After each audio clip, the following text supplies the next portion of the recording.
बिहार की सियासत में बड़ा मोड़, नीतीश के इस्तीफे से बीजेपी के सीएम का रास्ता साफ। बिहार की राजनीति एक बार फिर से बड़े बदलाव के दौर से गुजर रही है। मुख्यमंत्री नीतीश कुमार द्वारा विधान पार्षद यानी एमएलसी की सदस्यता से इस्तीफा देने के बाद राज्य में सत्ता परिवर्तन की चर्चाएं तेज हो गई है। यह कदम केवल एक औपचारिक प्रक्रिया नहीं, बल्कि भारतीय जनता पार्टी के नेतृत्व में नई सरकार के गठन की दिशा में अहम संकेत माना जा रहा है। समाजवादी नेता राम मनोहर लोहिया के उस प्रसिद्ध कथन, तवा पर रोटी बदलते रहना चाहिए, नहीं तो वह जल जाती है, को बिहार में मौजूदा राजनीति पर सटीक रूप से लागू किया जा रहा है। पिछले लगभग 2 दशकों से बिहार की सत्ता के केंद्र में रहते हुए नीतीश कुमार अब एक नई भूमिका की ओर बढ़ते दिख रहे हैं और बीजेपी इस मौके को भुनाते हुए सत्ता की कमान अपने हाथ में लेने की तैयारी में है। नीतीश कुमार का एमएलसी पद से इस्तीफा संवैधानिक रूप से भी जरूरी था, क्योंकि राज्यसभा सांसद चुने जाने के बाद 14 दिनों के भीतर उन्हें अपनी विधानसभा या विधान पार्षद की सदस्यता छोड़नी होती है। उनका इस्तीफा स्वीकार भी कर लिया गया है, जिससे अब उनके दिल्ली जाने का रास्ता पूरी तरह से साफ हो गया है।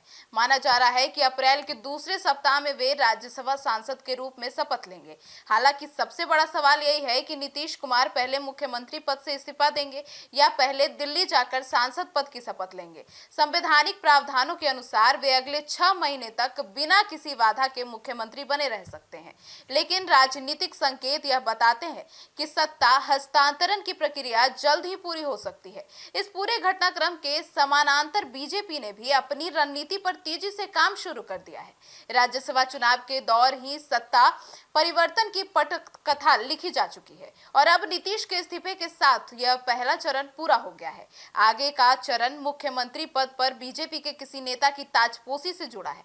संभावित चेहरों की बात करें तो डिप्टी सीएम सम्राट चौधरी को सबसे मजबूत दावेदार माना जा रहा है। हाल के दिनों में नीतीश कुमार द्वारा सार्वजनिक मंचों पर उन्हें आगे बढ़ाना और उनके कंधे पर हाथ रखकर अभिवादन करवाना, इसे एक राजनीतिक संकेत के रूप में देखा जा रहा है। वहीं केंद्रीय मंत्री नित्यानंद राय का नाम भी चर्चा में है, जो लंबे समय से बीजेपी के मुख्यमंत्री पद के संभावित चेहरे माने जा रहे हैं। अब जातीय समीकरण भी इस फैसले पर अहम भूमिका निभा सकते हैं।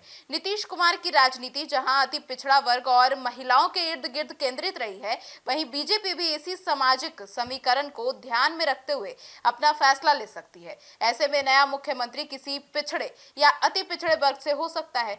दिल्ली से भी कुछ संकेत मिलते नजर आ रहे हैं। हाल ही में रिजर्व बैंक के गवर्नर ने नीतीश कुमार और सम्राट चौधरी से मुलाकात भी की है, जबकि अन्य नेताओं से दूरी बनाए रखी। अब इसे भी राजनीतिक हलकों में एक संकेत के रूप में ही देखा जा रहा है कि आने वाले समय में नेतृत्व परिवर्तन संभव है। कुल मिलाकर बिहार की राजनीति एक निर्णायक मोड़ पर खड़ी है। नीतीश कुमार का एमएलसी पद से इस्तीफा केवल एक संवैधानिक प्रक्रिया नहीं है, बल्कि सत्ता के केंद्र में बड़े बदलाव की शुरुआत है। अब सबकी नजर इस बात पर टिकी है कि बीजेपी किसे मुख्यमंत्री बनाती है और यह बदलाव कितनी जल्दी जमीन पर उतरता है। बिहार की तवा वाली रोटी अब सच में पलटती दिख रही है और इसके असर आने वाले समय में पूरे राज्य की राजनीति पर देखने को मिल सकते हैं। अब आपकी क्या राय है, कमेंट सेक्शन में जरूर बताइएगा। धन्यवाद।